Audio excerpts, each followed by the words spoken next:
Good evening. I'm Paul Davids, the executive producer of the Showtime movie known as Roswell, which we're going to be showing tonight at 9:30 after Rich Dolan's talk. And speaking of Rich Dolan, he is one of my favorite lecturers on the UFO secret, one of the people with the best style on the circuit, and an excellent writer with his book UFOs in the National Security State, which is soon to be followed by Volume 2 and then Volume 3. To give you some of Rich's background, he has an MA in History from the University of Rochester and a Bachelor's in History from Alfred University. He earned a certificate in Political Theory from Oxford University in England, and he was a Rhodes Scholar finalist.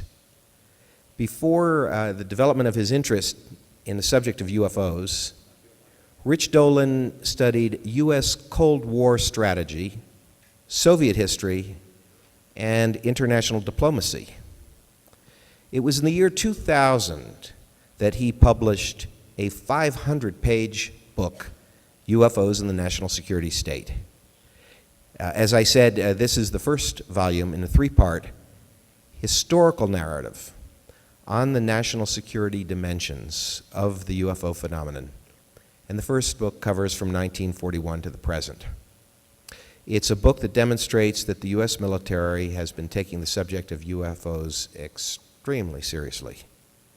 Rich Dolan has published many articles on anomalous phenomena, on science, on the intelligence community, and he's appeared on quite a few television documentaries. You've seen him on the History Channel, Sci-Fi Channel, BBC, and European networks. In 2006, there was another breakthrough in his career when he hosted a 6-episode series, Sci-Fi Investigates, produced by NBC. He's a regular guest on radio shows across the country. He's a featured speaker at conferences internationally. And when he's not on the road, he lives with his family in Rochester, New York. So we welcome Rich Dolan back to Roswell. Thanks very much. Rich.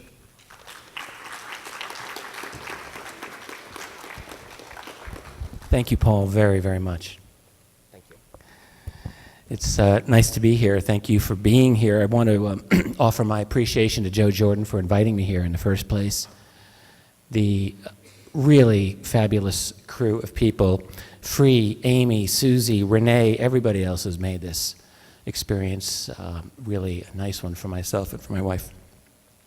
And I would like to congratulate every one of you who's here, because we're competing with the Roswell Parade, and also a rather good lineup over at the Roswell Museum with some very fine speakers. I would like for you to know a little secret, which is that we are going to have the most wild time right here. So you picked the right place to be. The only thing that I'll have to say about the next volume of UFOs in the National Security State is that it's almost done. So I've got about 400 pages written, and it's not bad. I think it will be done later this year, before the year is out, taking the UFO cover-up up to 1991, which I think is a pretty good cutoff point.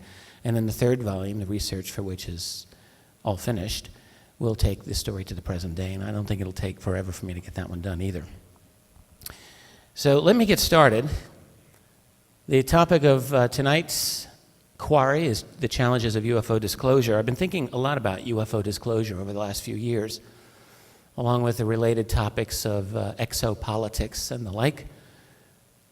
I got into this whole topic shortly after my book came out, which is a very political book dealing with the UFO cover-up.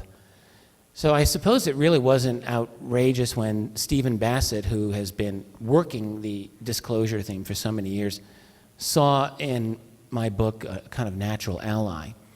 And so right from the beginning, I felt like I was yanked, like in those old cartoons where they pull you with the cane, right onto the disclosure stage, and I've been asked to talk about it. So I've been thinking about it. And I want to share these thoughts with you tonight. So let's get started. I look at UFO disclosure as impossible and as inevitable. It's a little bit of both.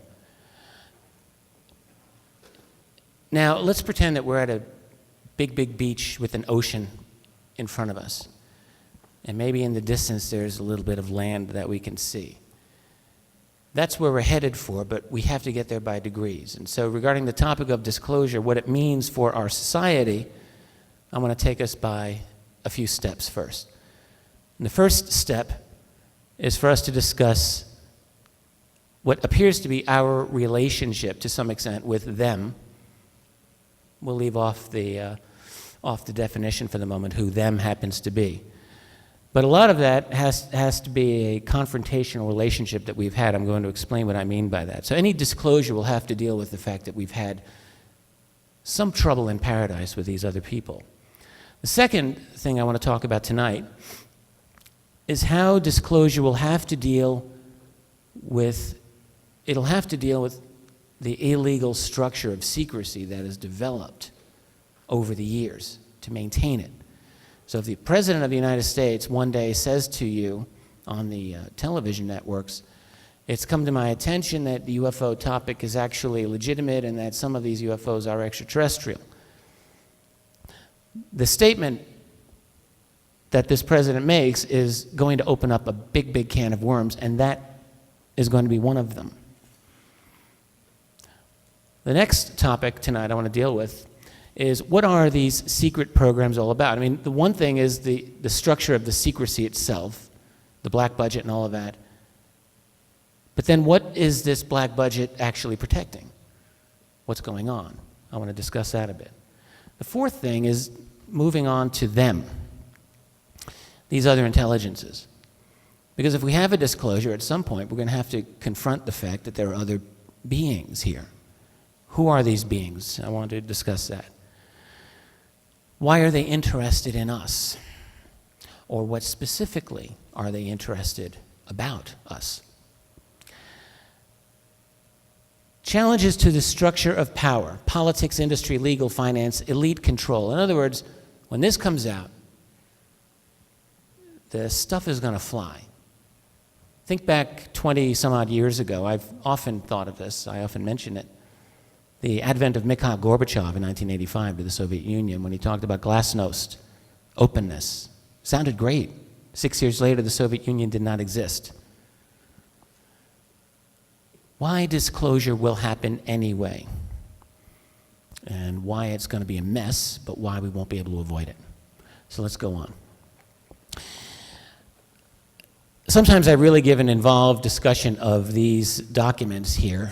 I don't want to do it tonight. There's not going to be enough time, and it's not necessary. But what I will say is that if you are a real skeptic on the topic of UFOs, if you don't think that it's anything worthwhile, what I would say to you is that these 15 documents would not constitute necessarily proof that UFOs are alien, but they do constitute proof that the UFO topic is a big deal to the United States military.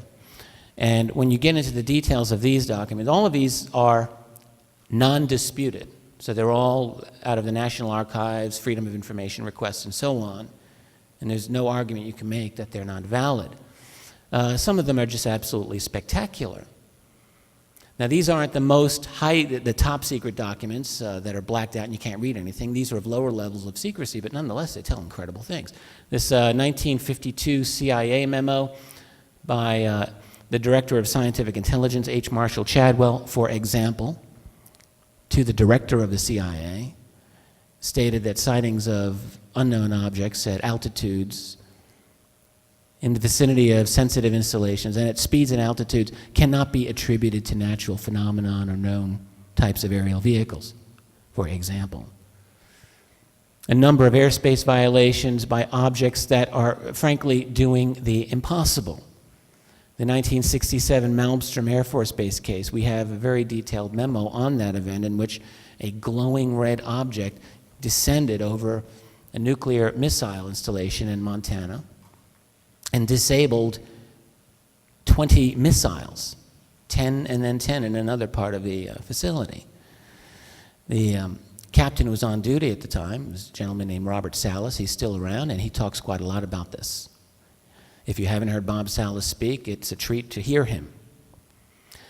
1975, an unbelievable series of airspace violations along the northern U.S. border. This is all going into my next book. Sightings that have not been explained to this day by objects that did some very extraordinary things, hanging out over nuclear sites and weapons facilities and so on.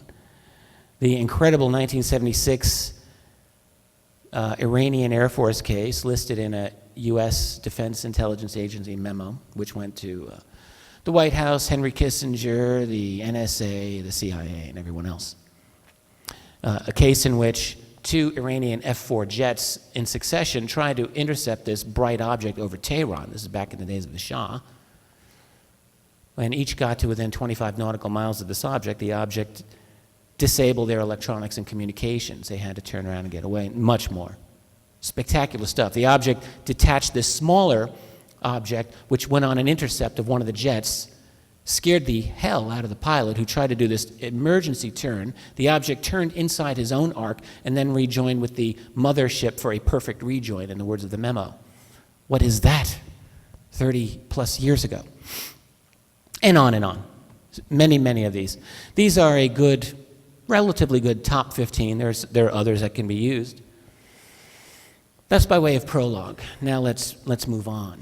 Section 1, a history of confrontation. What I would say is that the open literature, documents such as those that I've just sort of suggested here to you, make one thing very clear, that the UFOs have received very serious military attention,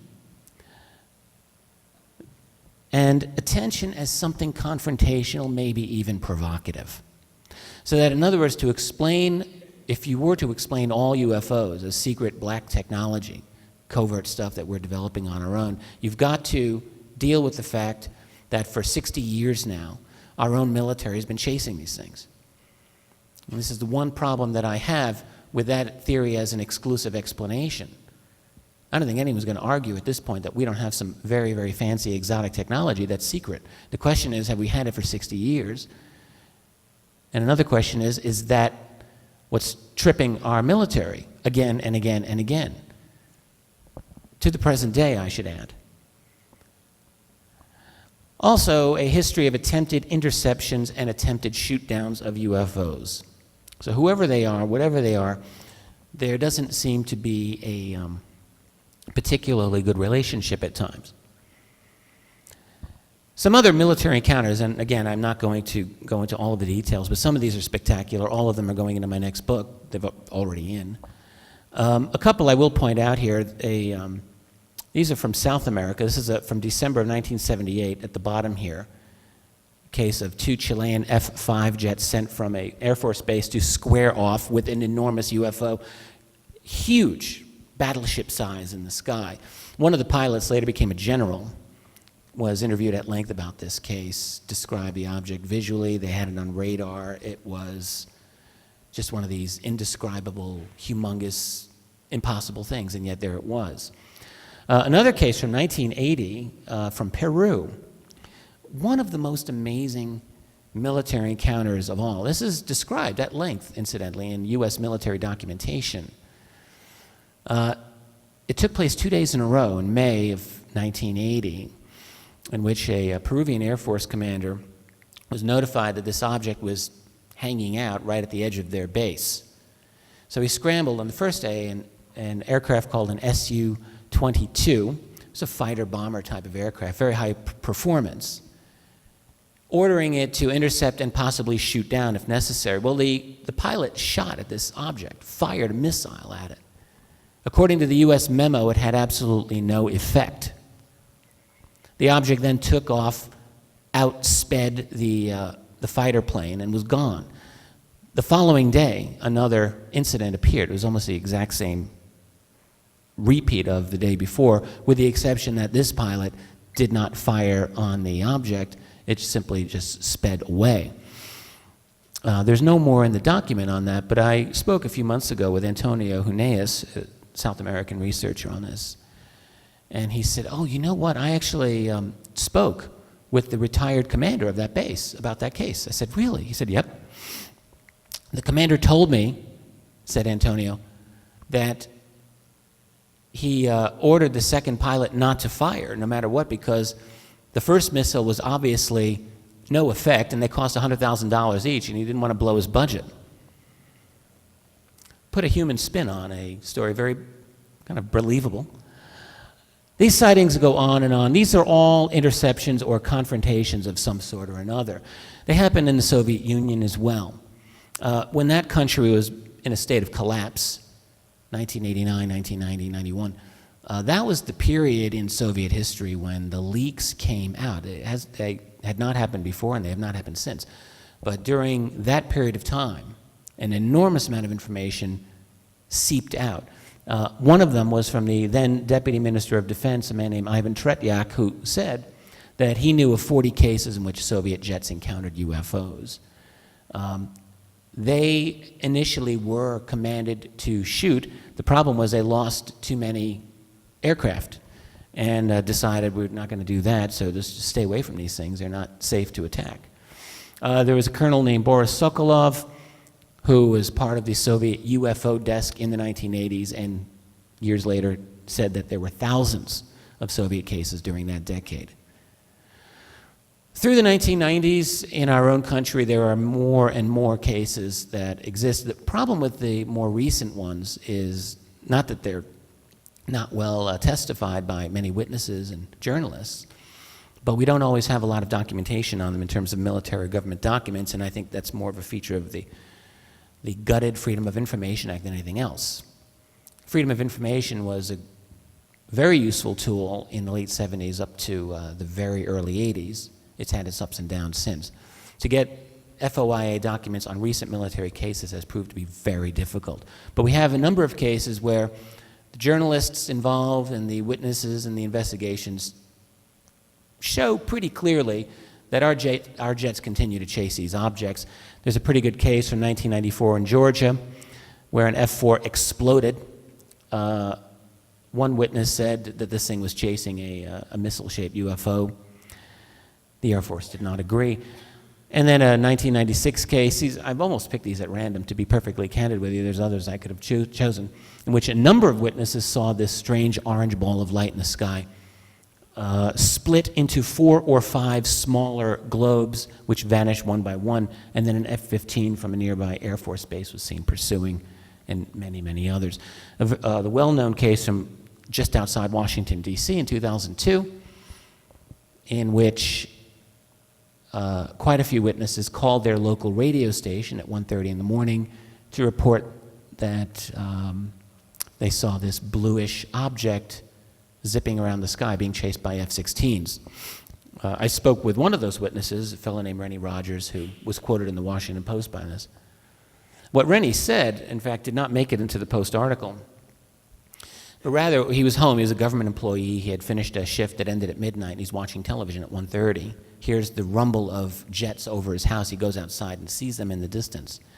Looking around, a minute or so later, he sees this bluish object descend at an 80-degree angle from the sky and then stop,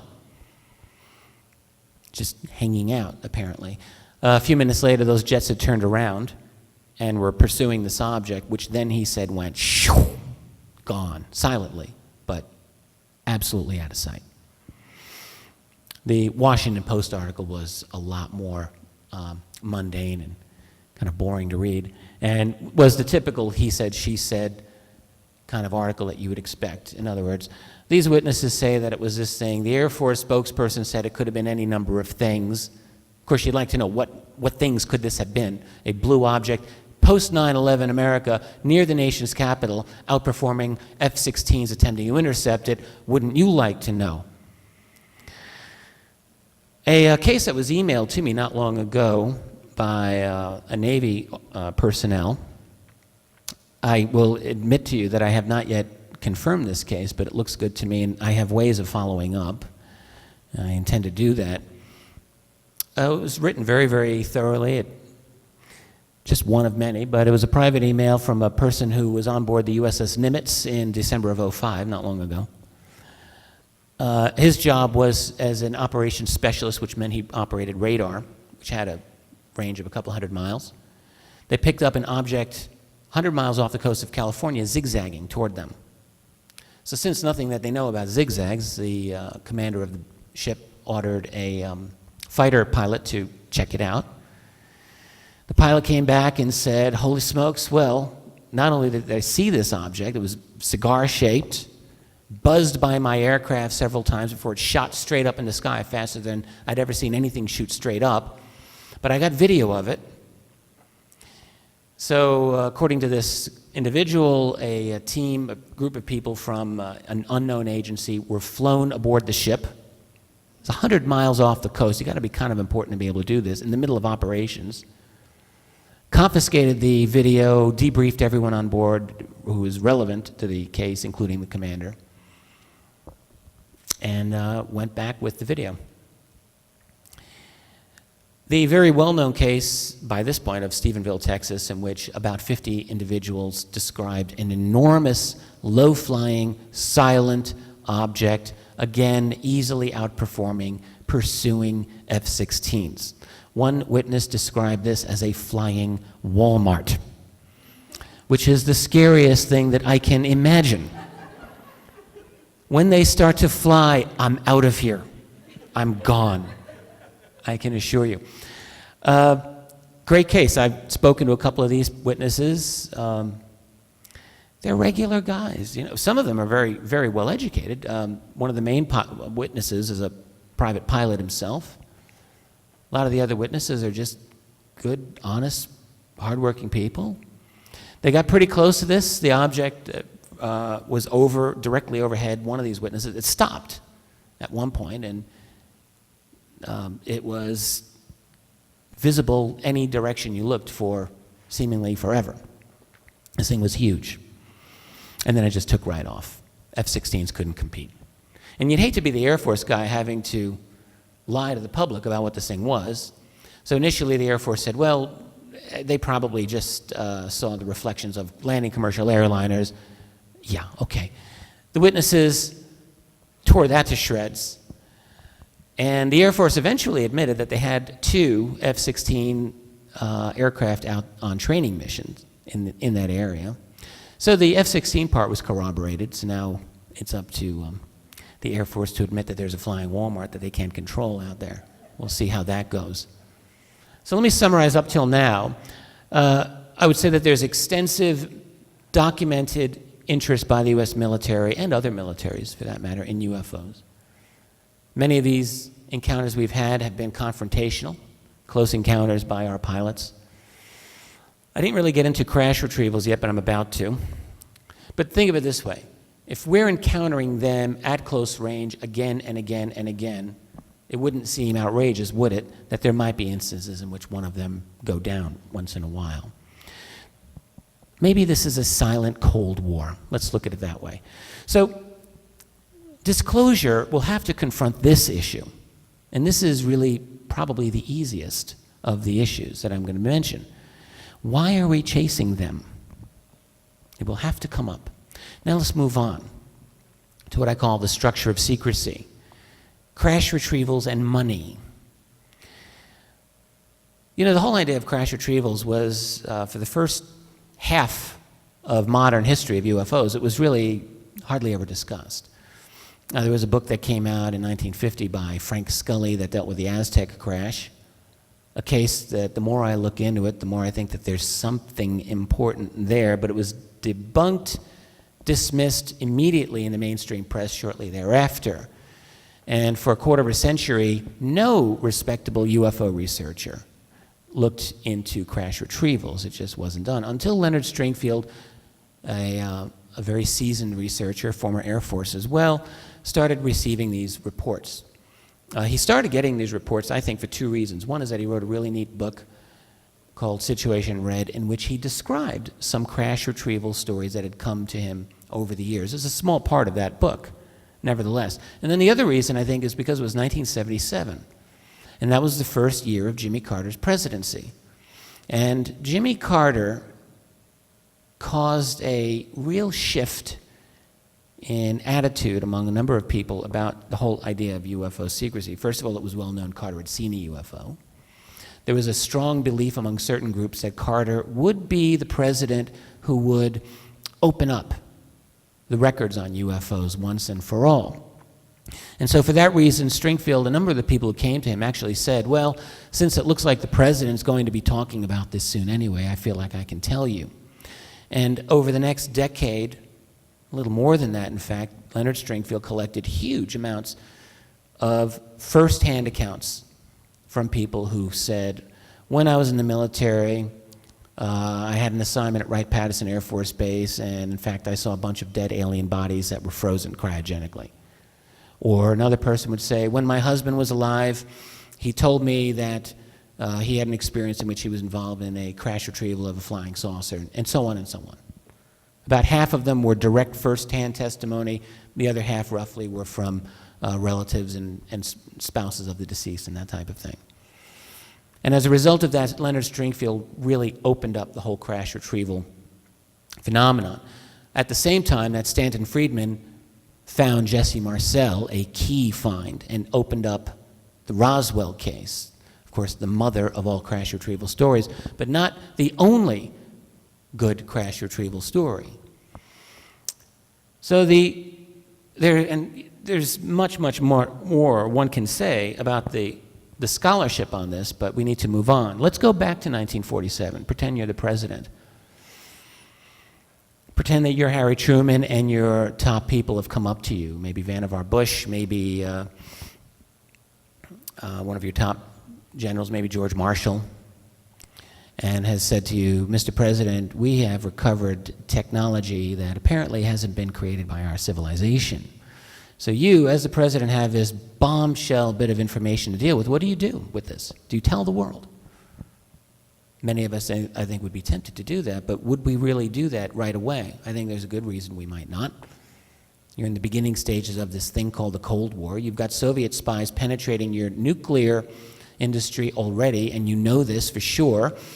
You certainly didn't want to share your secrets with the Soviets. Would you want to share something as exotic as alien hardware? I think maybe not.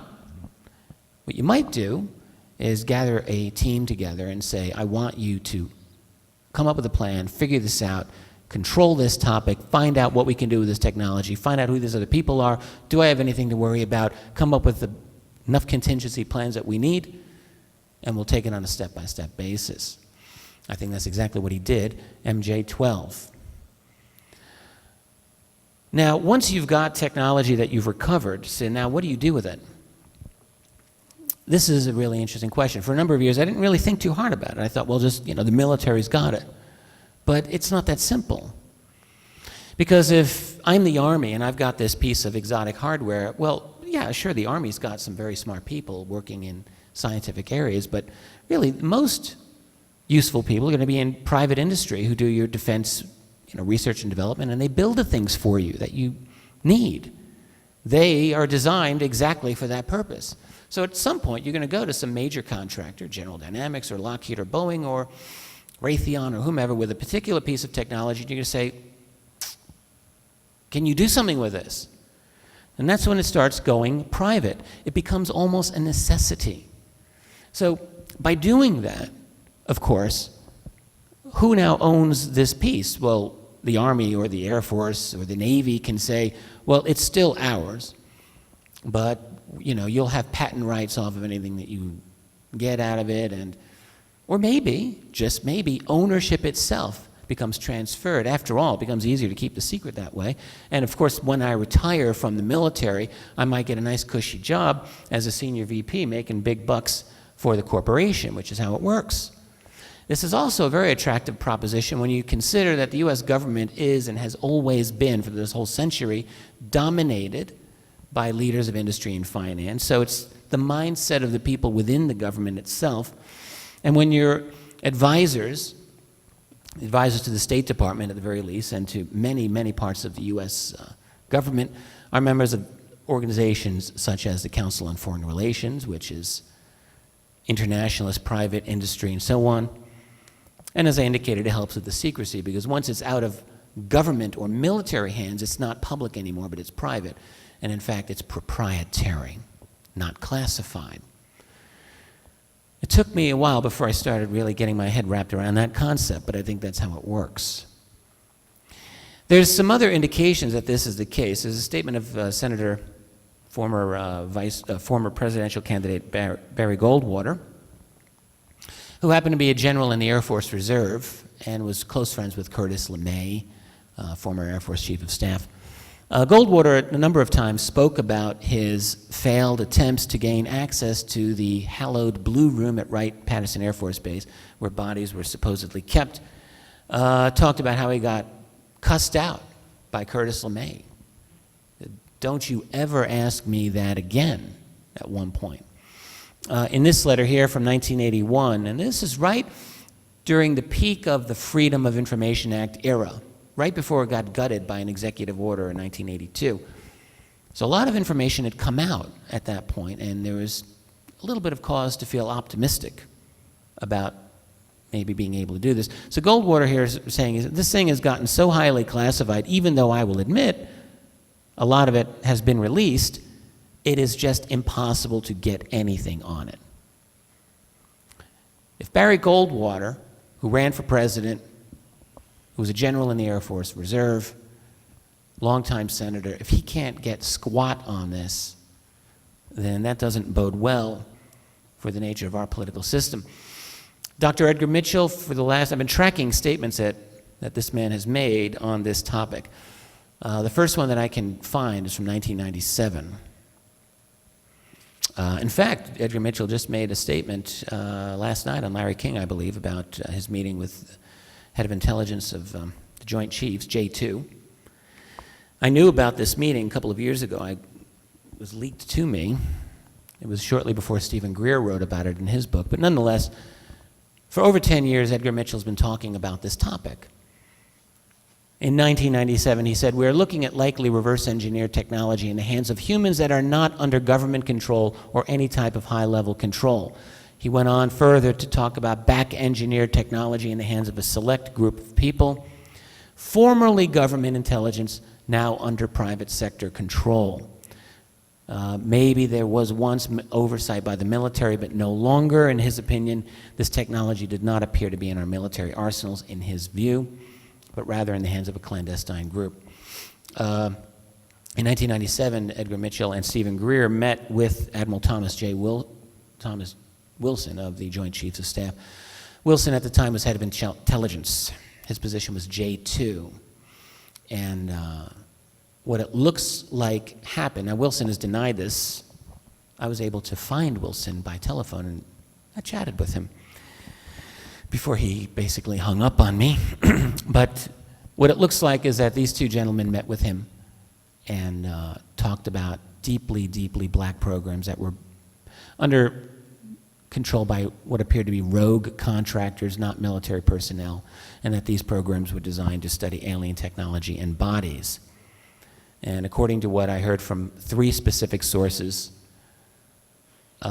Wilson looked into the matter and was denied access because he did not have a need to know. And in fact, the people who denied access to him were not even military, but were rather private contractors, attorneys, and lawyers for the contracting firms who held the cards, not military. In my own private research, I've talked to a couple of people, not a lot, but a few, who've said the same thing to me. Both of these individuals that I'll discuss are very high level. One, a senior government scientist, who just said to me point blank that he knew, not speculated, wasn't guessing. He said he knew on a scientific, factual basis at a deep levels of our national security apparatus. He said it's so compartmented you would be astonished that at that level there are scientists who are attempting to study alien bodies and technology. Actually, at least one body he said that he knew of.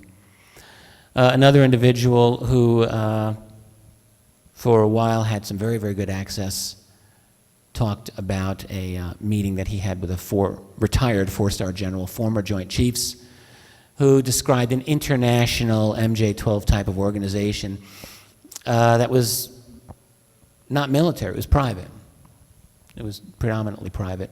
And in fact, this general told the individual of a generational split among the members, that the older and the younger did not agree on how to proceed. The older members were more interested in disclosing the information on UFOs and ETs. The younger were the hardliners because they had not made all their money yet on the program. How do you pay for the research? I mean, let's face it, if you're studying this exotic technology, it's going to cost money to do it, and you have to do it secretly. You can't just go to Congress and say, well, we want this program to be funded because we're studying alien technology and biology. So it all has to be done black, which means that you have to go around formal congressional authorizations. You can't tell people about it. So what you end up doing is you create a parallel and maybe ultimately superior structure of power, independent at the same time as your formal political system. No matter how you look at it, it's a subversion of our formal political process. You can justify it if you want, that's fine, but it doesn't make it any nonetheless different. It doesn't change the fact that you're subverting the traditional Republican style of system of government that we all grew up believing we're supposed to have. Now, there's been some work, not a lot publicly, but a little bit of a study on these special access programs. And the special access programs are, you might call, the kind of prototype black budget programs. They're not the only black budget programs, incidentally, as I've learned now over the last couple of years. But let's just stick to this. This gentleman, Bill Sweetman, is not a UFO guy, really. He's an aviation writer who may, for all I know, have an interest in UFOs, but he's never written about it to my knowledge. Back in 2000, he wrote an interesting article for Jane's International Defense Review about special access programs. And one thing he found is that it was really difficult to get information on these because nobody else was writing about them. But what he estimated at that time is that there were about 150 of these programs within the Pentagon, and the things that he noted about them is that, well, one thing was that a large number of them were unacknowledged. That is, they did not exist officially. Of course, they did exist. They had completely independent classification systems frequently. So in other words, if I were the project manager of a special access program, I would create my classification system. It wouldn't necessarily have any relationship to any existing classification system. Also, what he found is that they tended to be dominated by private contractors, not DoD personnel. That was probably the most disturbing point of his investigation of this. In other words, something that seems to support the claims of people like Stephen Greer, who talks at length about these rogue organizations that basically dominate special access programs. I think Sweetman's analysis supports that part of it. He had no idea how they get all their money, but there's just no oversight. There's no congressional oversight, or let us say next to no congressional oversight. There are other programs within the military as well that get much less discussion. I was reading not long ago about something within the Navy called ACCMs, Alternative Compensatory and Control Measures. And this was something that the Secretary of Navy just a couple of years ago said, we got to get control of this because this is nuts. What would happen is they were like black budget programs, but they could pop up very easily, no oversight, not only from Congress, I mean, forget that, but within the Navy itself. And where the money was coming from, no one's really sure, but there seem to be a lot of them. In other words, what we've developed in our country is a Byzantine labyrinth of secrecy that there's no control over this, apparently. And there are good people trying to get control, but it's very difficult. There's a lot of money floating around there. Who knows where it's coming from? It's not all coming from legal, tax dollar sources, apparently. And along those lines, I just want to give a brief nod to this lady, Catherine Austin Fitts, I think one of America's modern heroes, in my opinion. Catherine was Assistant Secretary of Housing and Urban Development under George Bush Sr., turned down a position as governor of the Federal Reserve Board. In fact, after she left that,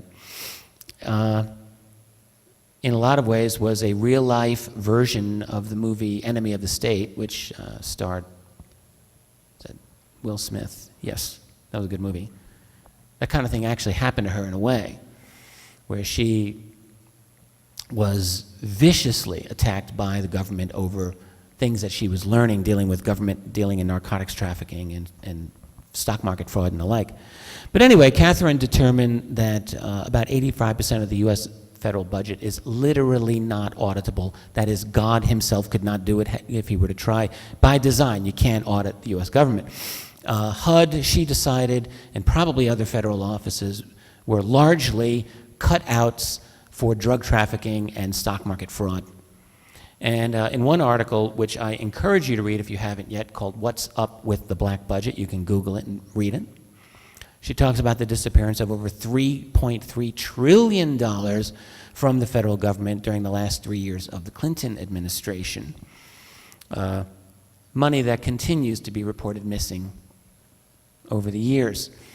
So, summing up this little segment, any kind of disclosure of the illegal, let me back up. Any disclosure of the UFO reality, it seems to me, is going to come up against the issue that this secrecy has created a vast, illegal, criminal structure of power that has sprung up to handle this secret. So that's problem number 2.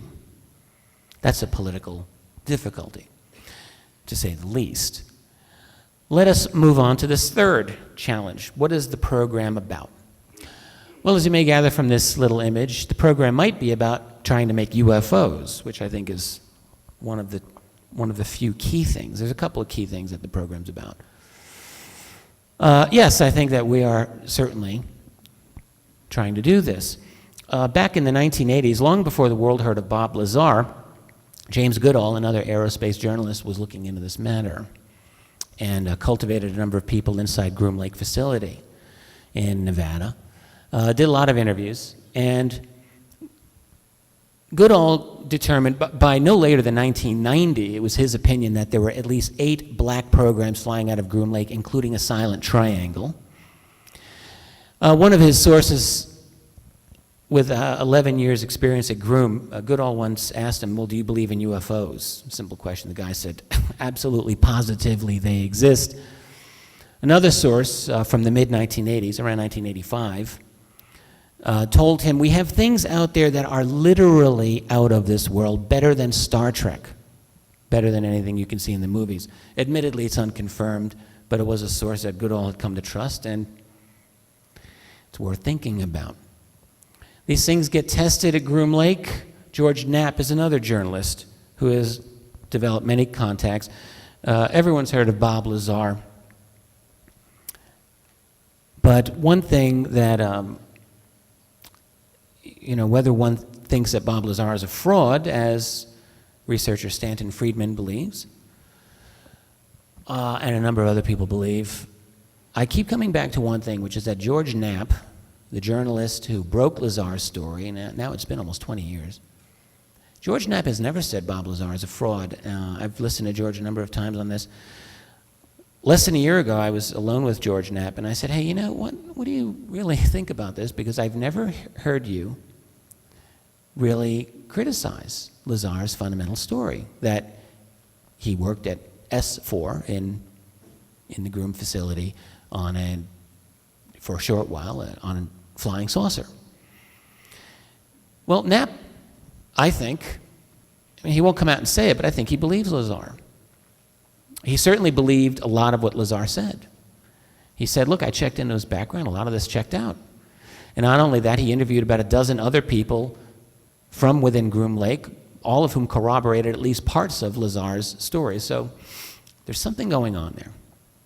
None of Knapp's witnesses were willing to say anything publicly. That's always the problem. There's another reason to think that we may be building our own UFOs, and that's this video known as the Nellis ARV, or for Alien Reproduction Vehicle, or UFO. You can find this on YouTube, Google video. It's a couple of minutes long. It's amazing.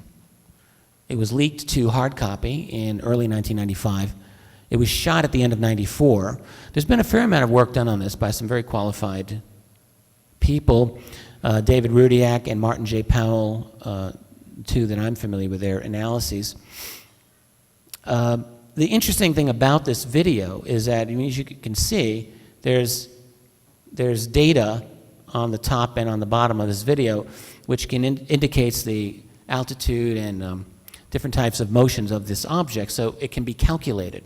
How fast is it going, and how is it maneuvering, and so on. What we've learned about it is that this object's about 15 feet wide, about 10 feet high. The variation in speed within just 2.5 minutes is astonishing. From as low as 15 miles per hour, 20 miles per hour, up to about 500 miles per hour, all within a couple of minutes, making a right-angle turn at 140 miles per hour. Now, there are a couple of voices commenting on this. These are presumably Air Force people, and you can hear them saying, like, what is that? What is that thing? So they were astonished by it, but it was in a U.S. Air Force testing facility. I'm going to guess it's one of ours. Now, so part of the program is about building UFOs. We can ask ourselves, why build these UFOs? They don't seem to be used in any of these endless wars that we're fighting. Maybe they would be handy, right? I would imagine, but they don't seem to be employed in that capacity. So it doesn't really make sense that we'd be building them, or does it?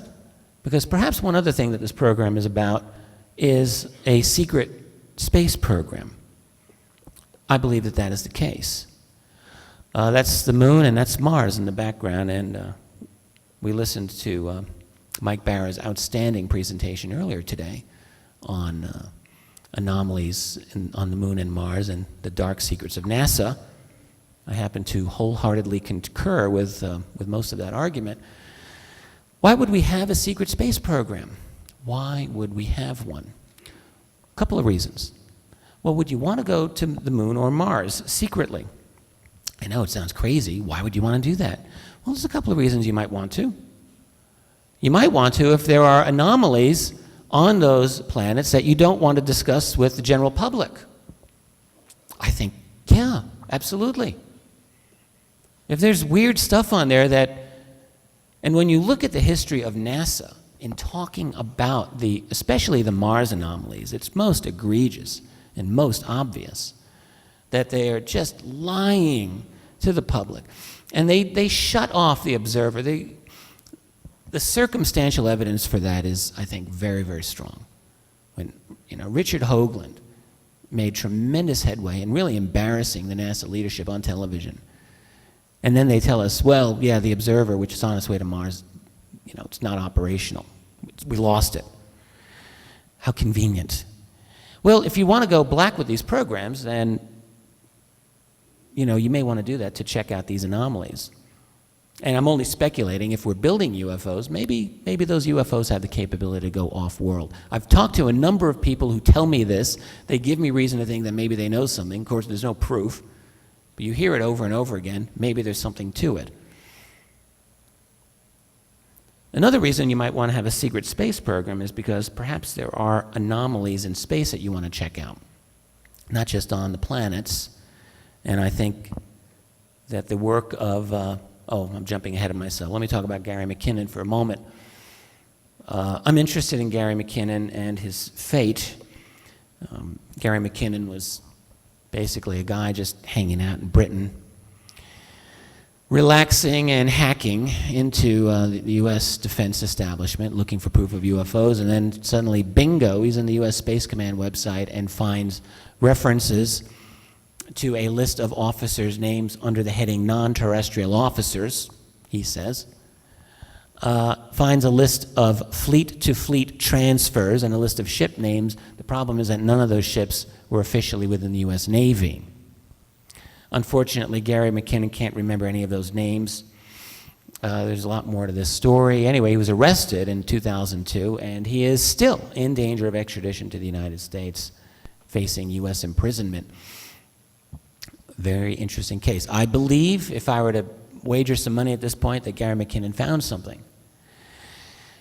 Before moving on, I think it's noteworthy to mention this man, who's no longer with us, Jeff Challenger. Jeff lived in Sacramento, California. He was disabled. He lived much of his life in great physical pain, and spent nearly all of his time fanatically collecting space footage from NASA missions, and then also from the European Space Agency and from Russia, and then toward the very end from China.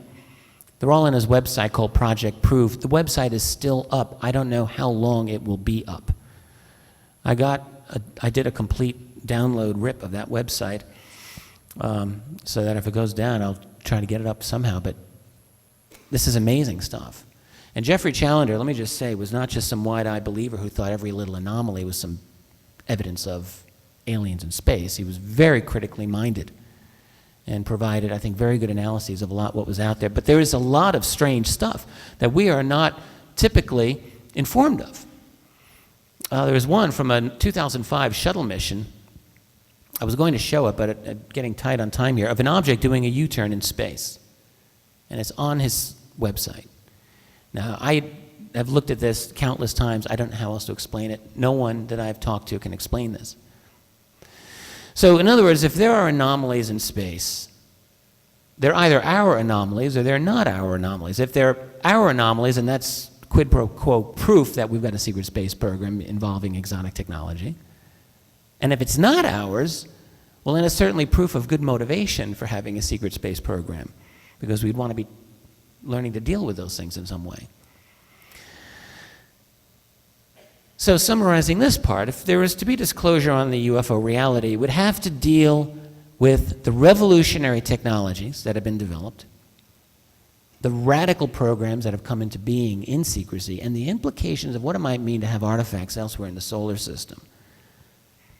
The famous Brookings Institution report comes to mind, 1960, discussed a bit earlier today,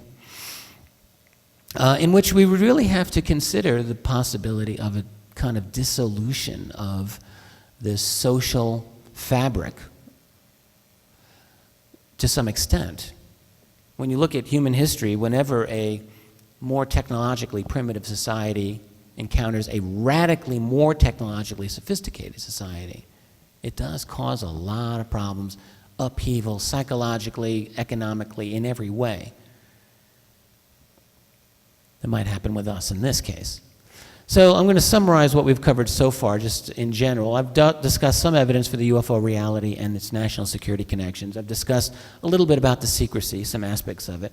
I want to move on now to this, switching gears to the significance of having non-human intelligences affecting our world. Let me get in front here. For several years, I studiously avoided dealing with this issue.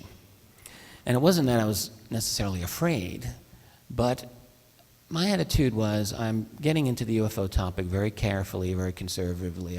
I don't want to speculate a lot. I want to deal with known facts. And those facts involve what we do a lot more than what they are and what they do. Because it seems to me what they are involves more speculative types of information. On the other hand, it's like when you're out at that beach, how long are you going to be wading out at your knees? At a certain point, you're going to want to swim a little deeper.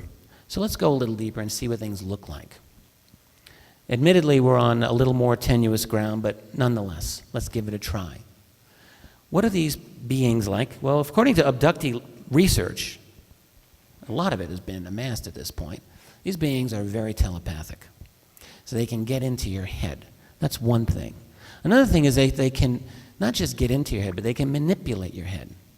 After all, they can wipe your memory. If they take you on an experience, most people are wiped. Emotions can be manipulated by them, seemingly very easily at times. They apparently have mastery of some version, at least of mastery of the space-time continuum. They can do things that seem to mess with time, mess with space in ways that we just have no clue how to do this kind of thing. They seem to have very, very good ability to do it. They don't seem to have emotions, for the most part.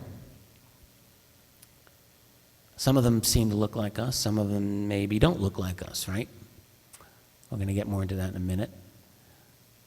Are they from here or not here? And by that I mean, not are they from this planet or not. I mean, are they from this reality or not? I sometimes really wonder about this. I mean, there's certainly a tremendous amount of evidence that there's physical, evidence, trace elements and, knock on the side of the craft type of thing. That happens. But then there's aspects of this that are much, much more harder to wrap our hands around. So where are they from? Are they truthful? Ask yourself this. If you were an alien on another world talking with a less advanced life form, would you tell them everything truthfully? You might not. You might have good reasons for not as well. What if the truth is really bad and scary and you didn't necessarily want them to know that? Or what if you were doing something on their society and you didn't want them to give you a hassle about it? You might not be truthful. Looks to me that there's more than one group involved, and it looks to me that they have more than one agenda involved. They certainly operate by stealth. They don't seem to be typically involved or interested in letting us know about their activities. Usually, every now and then there's a big statement that's made, mass sighting of these objects. But I would say typically they don't really seem to care about making a big presentation to us. Now, there's different ways of researching this matter. There's a number of people who say that they've had direct contact with these other beings, often telepathically. Heck, Stephen Greer, I mentioned him before. Well, he's got the CE4 initiative, of course, where a number of people, I've talked to them in Greer's group, who've sworn to me that they successfully were able to communicate with other extraterrestrial beings. And I know there's a lot of UFO researchers that think it's nonsense, but I'm not prepared to say it's nonsense. I think that they are telepathic beings, and I think that if you meditate enough, maybe you can vector these other beings in. Why not? I mean, honestly, why not? Now, the thing is that a lot of these people have said that these extraterrestrial beings are benign. Not only benign, they're beneficial, they're helpful, they want to guide us, they want to lead us to the next stage of our spiritual development, and then taking it further so that we can then take our place in the cosmos, or as some people actually literally say, into the Galactic Federation. Well, I would like for that to be true. I think everyone in this room would think that'd be kind of nifty. The question is it true, or is it really a wish fulfillment? I'm not saying it isn't true, but we have to be very careful, and we have to be very mistrustful of our own, not only our own fears, but our own hopes. And I think we would do well to step back from any emotional attachment, whether it's fear-based or hope-based. Nevertheless, I keep it in mind, and I especially keep it in mind because of these things. Now, this is a recent crop circle. It's from just last month in the UK. I'm sure many people have already learned about this. This is an extraordinary, all of these crop circles, I think, are extraordinary. This is one of the top few, in my opinion. This thing appeared, it's 300 feet in diameter, so it's big. Not the biggest, but it's pretty darn big. And for several weeks, people studied this, and they said, well, I don't get it. I don't understand this pattern. The thing is perfectly made. There's a close-up of it. It's just gorgeous. Perfection. Perfection. Until one retired astrophysicist said that this is a graphical representation of the value of pi. 3 to the 10th decimal. 3.141592654, accurately rounded up at the 10th decimal. Now, how is this so? Well, all right. I'm not going to pretend that I understand this exactly, but let me read what is at the bottom here. This is from Linda Howe's website, Earth Files. The Barbary Castle glyph of 2008. The ratcheting arcs starting at the center and proceeding outward express pi as increments of a circle divided into tenths or 36 degrees. If you proceed outward from the center, the multiples of 1/10 of a rotation are 3.141592654. So we either have an ET intelligence. No one got caught doing this, of course. No one ever does. It's either an extraterrestrial or some kind of superhuman intelligence, or a secret Leonardo da Vinci wandering southwestern fields of England that no one's caught. Either way, it's kind of interesting. extraordinary mathematical artistic perfection. Whoever's making this, I'm going to have a very difficult time seeing them as malevolent. I mean, I have a very difficult time. I'm encouraged by this part of, I can't really technically call this a UFO mystery because that's not an unidentified flying object, but I think it's reasonable to include crop circles and certain other anomalies into this discussion because somebody is making these things. Here's another question, however. Okay, so crop circles are one part of it. Abductions are another. And we have to ask ourselves, if and when this disclosure happens, who is doing this? Why are they doing this? And the history of studying abductions shows a lot of evolution in how we now perceive this whole phenomenon. I mean, back in the 1970s, there were a couple of researchers looking into a couple of cases of abduction. And the idea was, well, this happens every now and then. You're in the wrong place at the wrong time. Until really it was Bud Hopkins, I think, who broke this open and said, no, in fact, looks like this is very widespread, much more widespread than we'd ever considered. And all through the 1980s, this transformation, this change in consciousness among certain researchers didn't happen easily, but it finally did happen. And we're at the point now where this appears to be a very widespread phenomenon. Along with those lines, why they are abducting us, and my wife Karen earlier today described this book, Sight Unseen. I'm equally a big fan of this book. I think it's a very important book in the literature of abductions. This is actually two books. The first half of the book deals with invisibility technology, quite interesting in its own right. How do you make things invisible, and describing our own current efforts in that realm. But the second half of the book deals with these transgenic beings, as Bud and Carol Rainey call them. Hybrids, quite simply.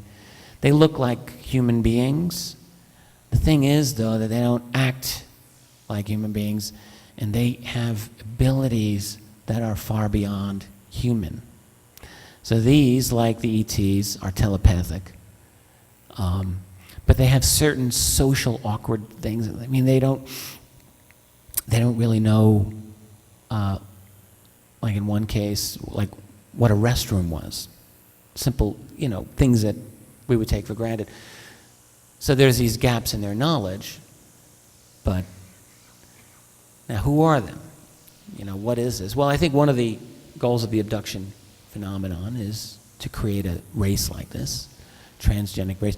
Frankly, I've speculated for a while that if I were an alien living here and I couldn't just walk around on the surface of the world, I wouldn't just abduct humans, I'd breed them. I'd breed my own group in a secure environment, and I would enhance them, and maybe genetically, maybe technologically, and then send them up and do things for me. Have to wonder. Dealing with these other beings then, we have to say they have extreme intelligence and psychic ability. How do you deal with someone like that? You don't deal with them as equals, I can tell you that. In our history with them, we have not dealt with them on our terms. We deal with them on their terms. So yet another issue that we're going to have to confront in the event that we get an official disclosure of the UFO reality. Now,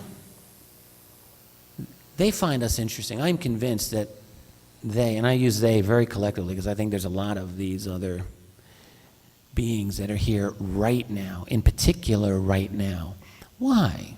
Well, I mean, think about where we have gone. That's a Vincent van Gogh drawing showing a French peasant from the late 19th century. Look what he's got these, he's hacking through the fields using technology that in fact is not radically different than what was used in the ancient Near East about 10,000 years ago. A little bit better. He's dressed a little bit more efficiently. Basically, this guy could probably fit in very well with societies going back many, many centuries and millennia. This is only a little over 100 years ago. We go from that to, well, this. In a century. We get airplanes, we get cars, we get radios, we get TVs, we get atomic bombs. we get missiles, we get computers, we get iPods, we get artificially intelligent computers. In Japan right now, I just saw a demonstration on video of this Japanese robot lady. You can have a conversation with her. In 100 years. Where are we headed for in the near future? You know, talk to some skeptics about UFOs, and I think these people, tell them, if you think UFOs are whack, read some good books on the future of AI. Those are mainstream guys. They get a lot of money for their research, unlike me. And what they have to say is, whew, out there, man.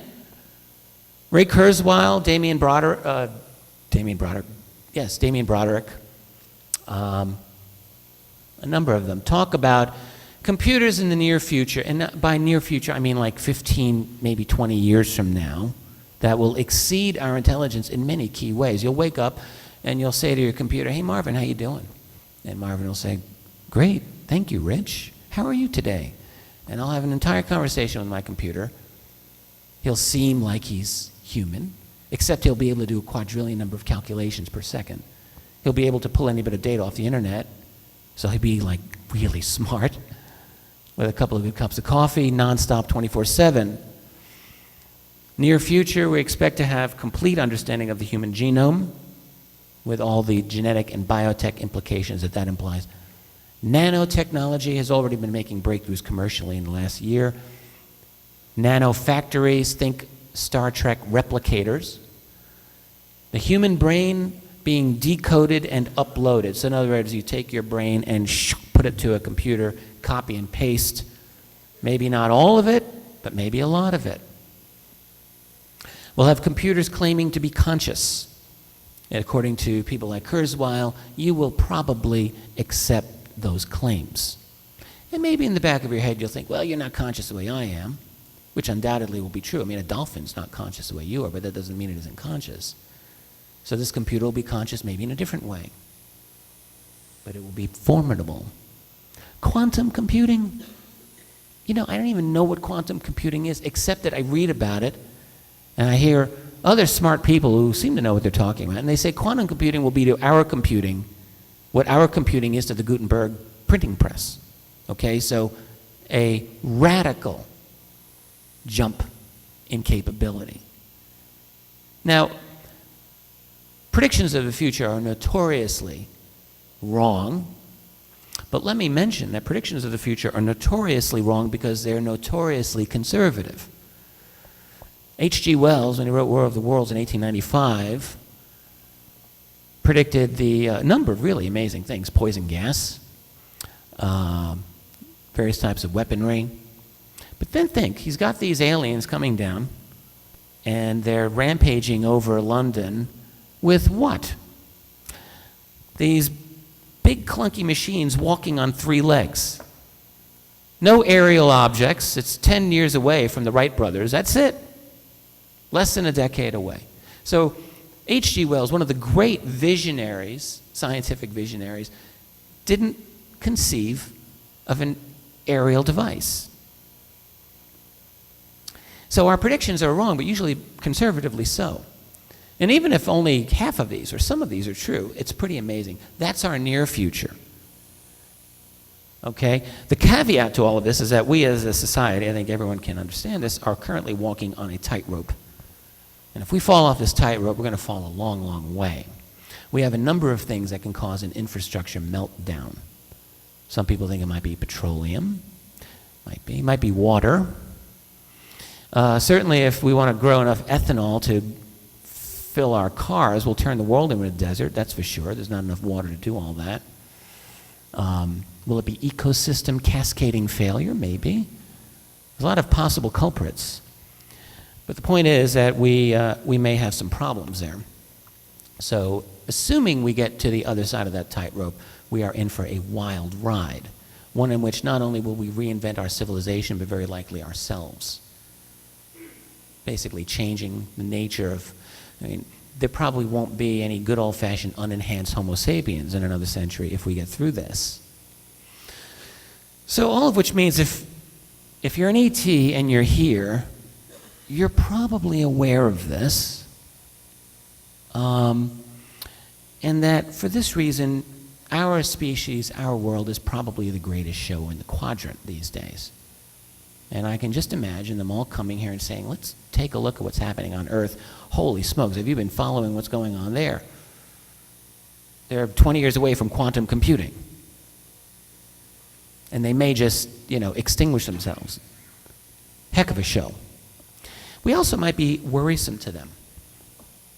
I mean, when you consider what we have done in 1 century, our growth chart is not linear. It has been exponential. I mean, 200 years ago, if you were a member of, the Winnebago Indian tribe in Wisconsin, and you saw what you think was a UFO, well, okay, you could encounter it and you could observe it, but you wouldn't really be able to do much about it.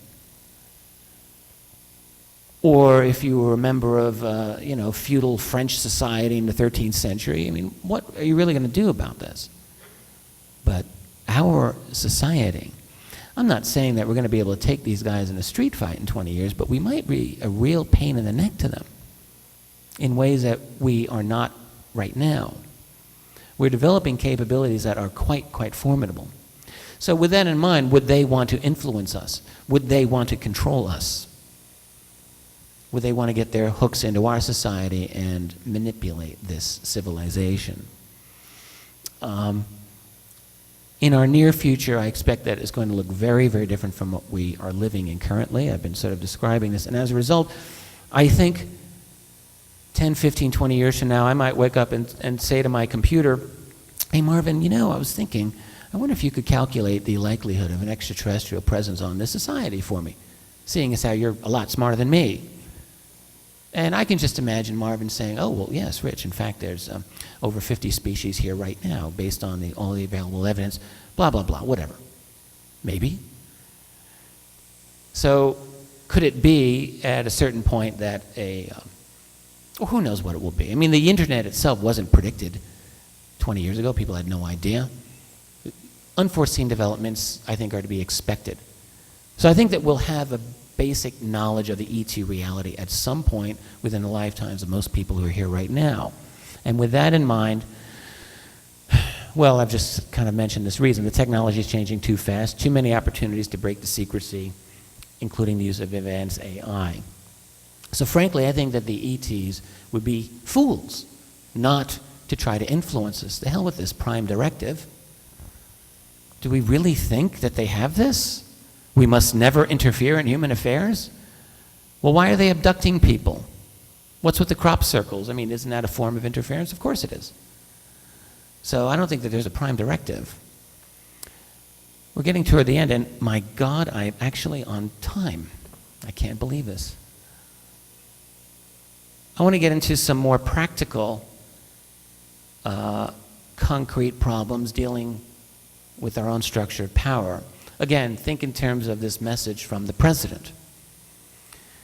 Well, so what if we learn that, in fact, there are aliens who look just like us and they live among us? What would happen?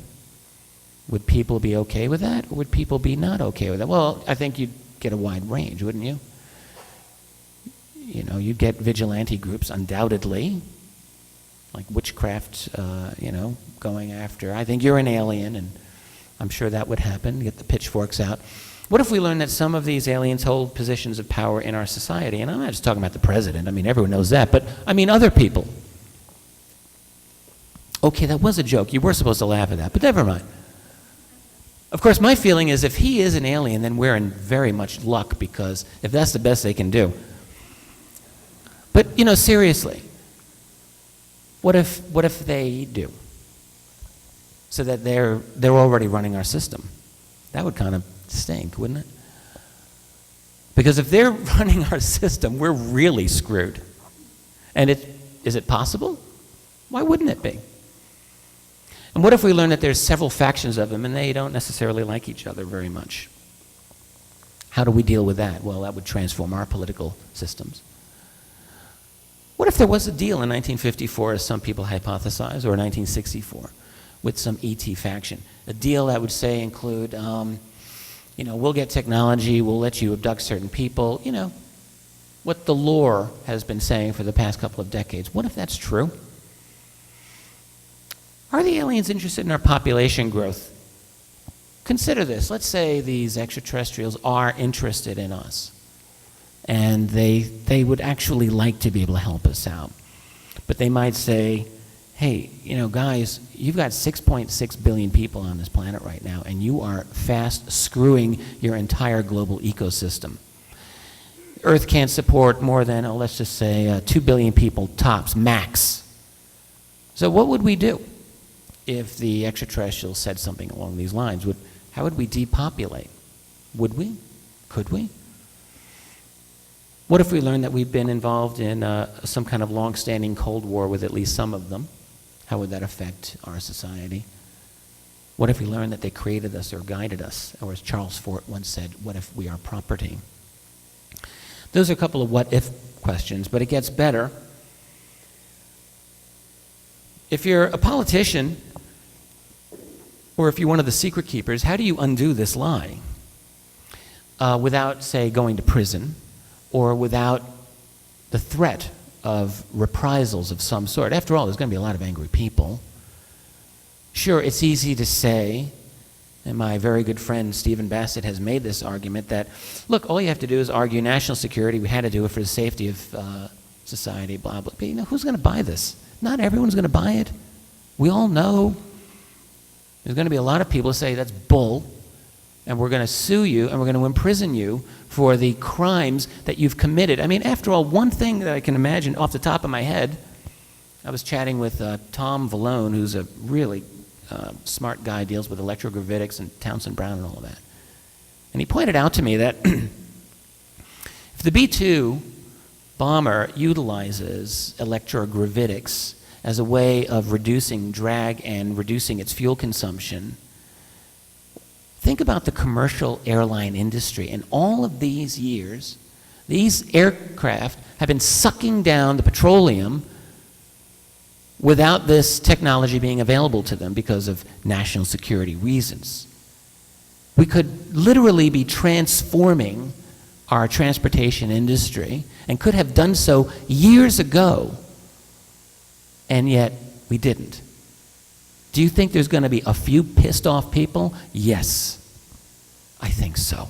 So when you're in this position, how do you undo such a lie without you yourself being implicated or implicating your allies and so on? And then you've got the likelihood of stress. We would become, I think, like a traditional third world nation in the sense when they encounter the Western advanced society in ways, you get the rift between the traditionalists and the modernists. Some people undoubtedly will say, look, these ETs, they figured a lot of things out. We got to be more like them. Other people saying, the hell with that. We're going to lose the core of what we are. That will be the new political party breakdown, I can guarantee you. Will there be social panic, a breakdown of the fabric? Will there be vigilantes? Will there be armed revolt?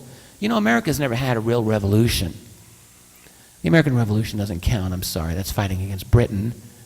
Nor does the Civil War count. A real revolution in which people rise up and throw out their government.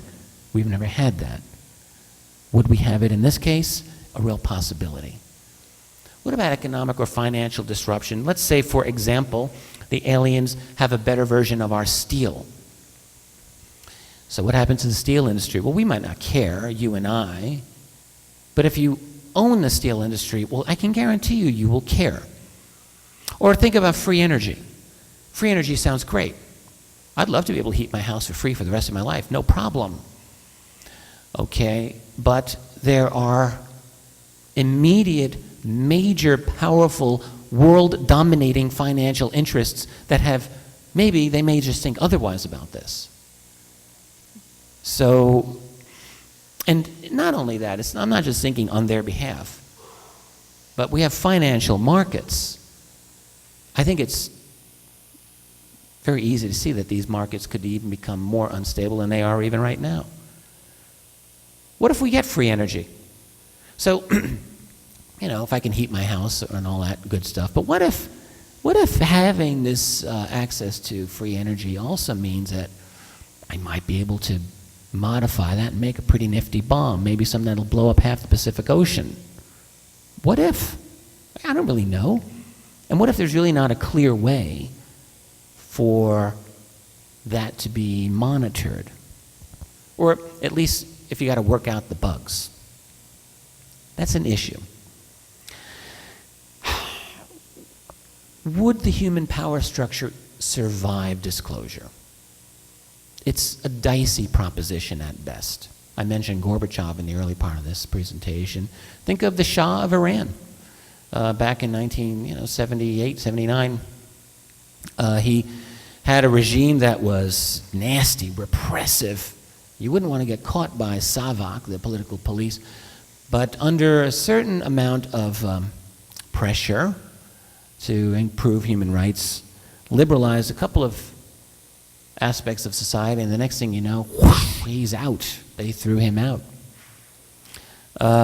Will we have the same thing here?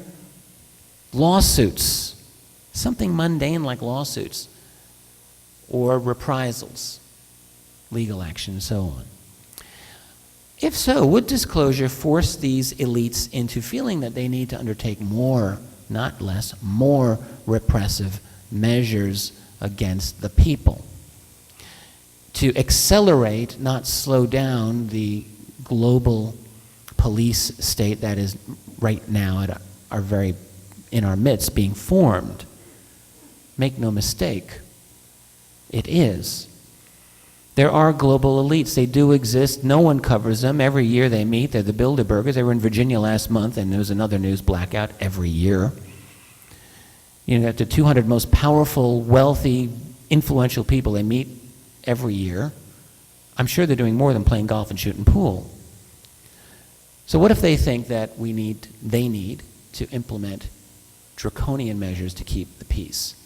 What about the effects of religion on all of this?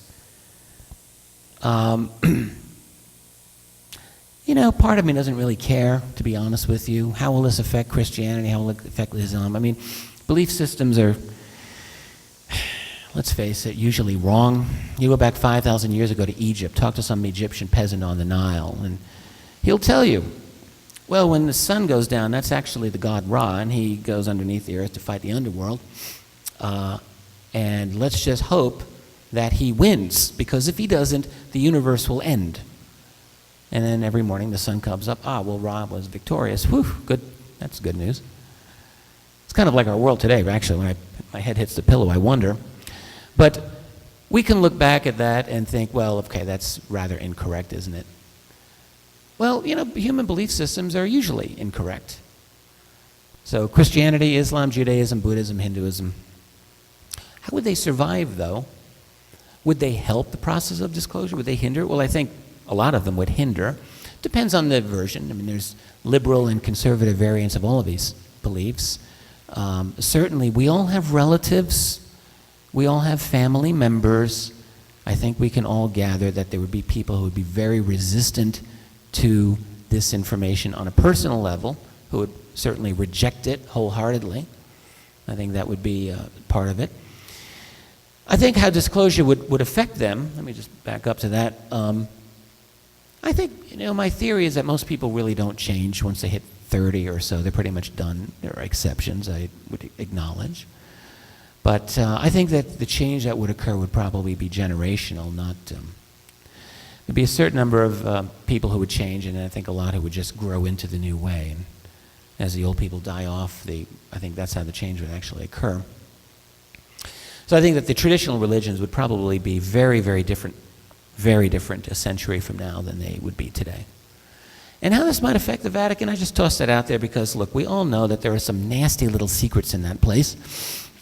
I mean, they officially have a secret archive. I mean, they just shove in your face, we got the secret archive, you're not going to know what's in it. Ha, ha, ha. I think that there are very, very important secrets there, actually, on this. And would it undercut their power? Would it undercut the foundations of Christianity? Maybe. I'm not saying Jesus was an alien, by the way. I don't believe that. I'm more of a holy blood, holy grail man myself. Nevertheless, we're in the home stretch here. I look at disclosure as impossible, and I look at it as inevitable. It is a contradiction. We are a contradictory group of people, so there you go. So let's ease into this. I don't think that we're ready for these other people, these other beings. I think that's what I have to say at this point, because at some point after disclosure occurs, we, that is you, presumably are going to maybe be in a position where you would interact with them. After all, right? Why not?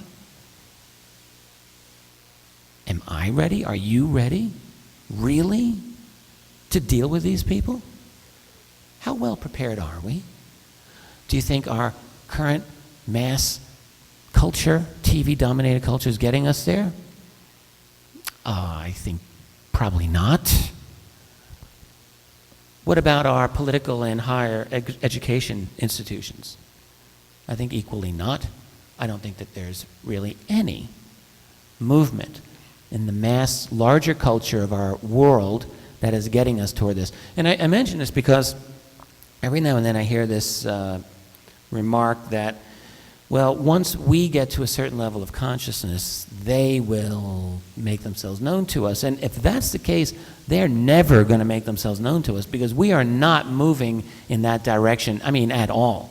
There's a minority of people who are. But when you look at the large majority of this global civilization, I'm sorry, it ain't happening.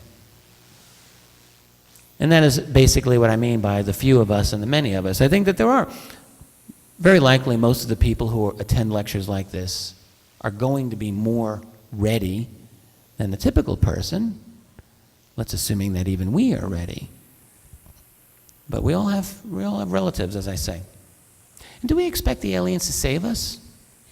I think in the back of the minds of many of us, we kind of think that that's hope, that that's the case.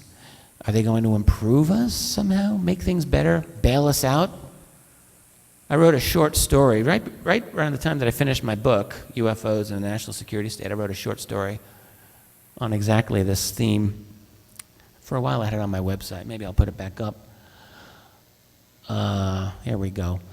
Ultimately, we still have to live with ourselves, no matter what they are.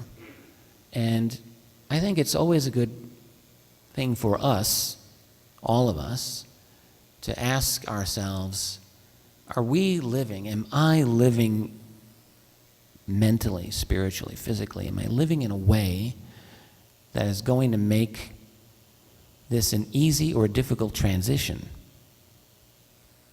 to deal with them? So if nothing else, we need a cultural development, that's what I'm calling it these days, a cultural development that will enable us to deal with them. In other words, something new, something different. We're going to have to be shocked into doing it. And I believe that a disclosure event is very likely the only kind of jolt that's going to have a chance of doing it. So if we become aware that there are these other beings who all have an IQ of an average of 250 or 300, and some of them are walking among us, I have a feeling that might make a few of us straighten up and fly right just a little more. It might cause some significant cultural developments, and maybe for the better. Why change must come, even though we're not ready, and we're not, but we're never going to be. So the heck with that. And by the way, it's really not in our control for the most part. The reason is that, we're moving too fast. Our technological development is moving way too fast, causing other changes and so on. We're never going to be ready for them because as I've been talking about, our own society, the continued secrecy is part of this, causes a kind of mass cultural neurosis. We really do have a neurotic culture. It's like a guy who's had a drug addiction. I think most of us have had family members, we know people who've had this happen. They've got a problem, they don't want to deal with it. They don't want to admit it. And so they go through denial, and they become really difficult to deal with. and their temper's bad, and they don't want to look at themselves honestly, and they make life miserable for everyone around them. Okay, that is the culture of what we have become, and the reason that we become this is because we lie to ourselves culturally every day. We have an official truth that is a pack of lies. The official truth is that, well, none of this is true. The official truth is our government fights wars for freedom. The official truth is, there are no anomalies on Mars, and NASA's an honest institution. The official truth is our institutions of higher education are driven by, the detached search for truth. We lie to ourselves, and when we do this, we banish the truth seekers very frequently. We do bad things to ourselves as a result. And we learn to lie to ourselves. We learn to live with lies. And we have a difficult time sometimes. I don't include everyone here in this, but I think, let's just say generally, in distinguishing or recognizing lies when you do it enough. The change is going to come. This is my last slide. I say it's obvious. I think it's obvious because we're going through so much revolutionary change right now. The one thing that we have to recognize is that time is not going to stand still. It never does, and especially not now. Too much. In a period of revolutionary change, there's going to be political instability. And in a time of political instability, there are opportunities for disclosure. As I indicated, when the Soviet Union was collapsing, that was one moment. Heck, there's a lot of examples, After Watergate in this country, that was a kind of semi-disclosure. It resulted in a better Freedom of Information Act, for example. We learned a lot. When Mao Zedong died in China in 1976, Chinese ufology exploded. When Franco died in Spain the year before, Spanish researchers were able to get a great deal of UFO information. Regime changes, political instability, breed opportunities for disclosure. But it may not be very fun. There's not many more real disclosures left until we get to the big one. Britain has released more files. I remain a bit skeptical, frankly, over the utility of these files, just as I do over the French ones. I'm not saying they're not important. They're important. But is there really going to be something that's of the critical nature that we want? Well, I don't know. But something's going to happen. What it will be, I don't know.